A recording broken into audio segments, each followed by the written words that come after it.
Pinawalang saysay ngayon ng Kamara de Representante ang impeachment complaint laban kay Pangulong Rodrigo Duterte. Matapos ang argumento at botohan ng mga mambabatas, napatunayan na bagaman sufficient in form ang complaint, insufficient in substance naman at hearsay lamang ang mga akusasyon laban sa Pangulo. Ang report mula kay Jervis Manahan.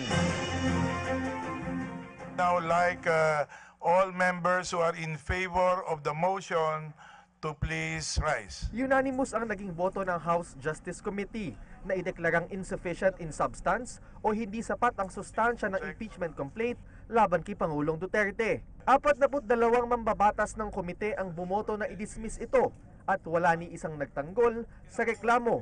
Bago yan, bumoto ang mga mambabatas na sufficient in form ang complaint. Pero hindi ito sapat para ipagpatuloy ng komite ang pagdinig. 4 na oras lang ito tumagal, kung saan matinding nagisa si Magdalo Congressman Gary Alejano, ang author ng impeachment complaint.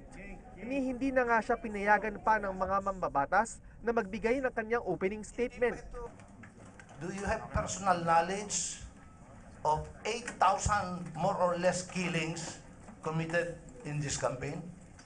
Mr. Chair, I insist that I will be given the opportunity to make a statement because, Mr. Chair, I will go over it.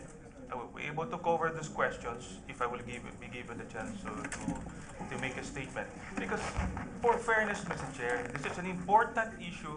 Why I should not be allowed to make a statement? You will make a statement at the proper time. We are still on the form. Natumbok ni Majority Leader Fariñas na walang personal knowledge o kaalaman si Alejano sa mga laman ng kanyang impeachment complaint. Tinanong niya si Alejano kung may nakita ba siyang napatay ng mga pulis o kung may ebidensya ba siya sa EJK na pangunahing dahilan kung bakit niya pinatatanggal sa pwesto si Pangulong Duterte. Sagot ni Alejano, wala. The point is, it is not yet the time. Kaya nga sinabi ko, will I be allowed to present? In form and substance pa lang tayo. There are processes. We know that. I studied. Hindi naman ako pumasok dito na hindi ko alam. Una din ni Fariñas, puro mga report lamang ng media ang source ng mga alegasyon ni Alejano. Hindi daw ito sapat na ebidensya dahil hindi naman authentic at verified ang mga report na ito. Kung tutuusin, masasabi daw na hearsay o chismis lamang ang basehan ng reklamo. In fact, even the records appended to the complaint is without authentication. So, yung verification ng pinagbasihan na inamin naman ni Congressman Alejano na ito ay wala siyang personal knowledge sa lahat.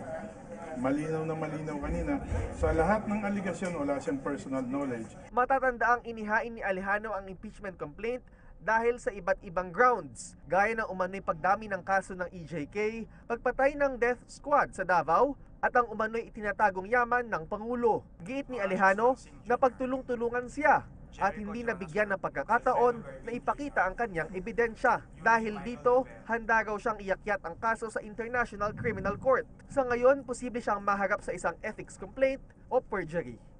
Sa dinami-dami ng mga kaalyado ni Pangulong Duterte dito sa mababang kapulungan, malabo na daw talagang magtagumpay ang impeachment noong simula pa lamang. At base sa impeachment rules, hindi na pwedeng sampahan ng anumang reklamo ang Pangulo hanggang makalipas ang 1 taon.